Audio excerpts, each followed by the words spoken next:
ay rated SPG. Striktong patnubay at gabay ng magulang ang kailangan. Maaaring may masiselang tema, lengguwahe, karahasan, sexual, horror o droga na hindi angkop sa mga bata.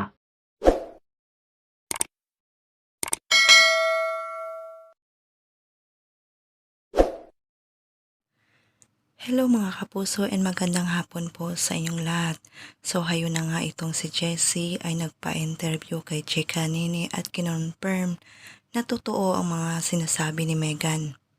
Nagsapwatan pala ang dalawa.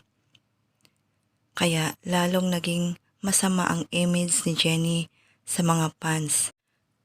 Napag-alaman din ng management ng Astra M na marami umano ang nag-unfollow sa kanila, ang bumaba umano ang kanilang rating. At maraming hateful comments umano tungkol kay Jenny.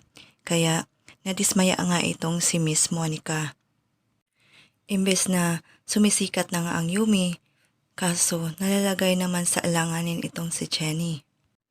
Aabangan natin guys dahil araw na nga ng rehearsal ng Yumi para sa Sulesya Music Festival na gaganapin sa South Korea na kung saan ay dumating nga itong si Jenny na late at sinabihan siya ni Miss Monica na hindi umano siya kasali sa rehearsal.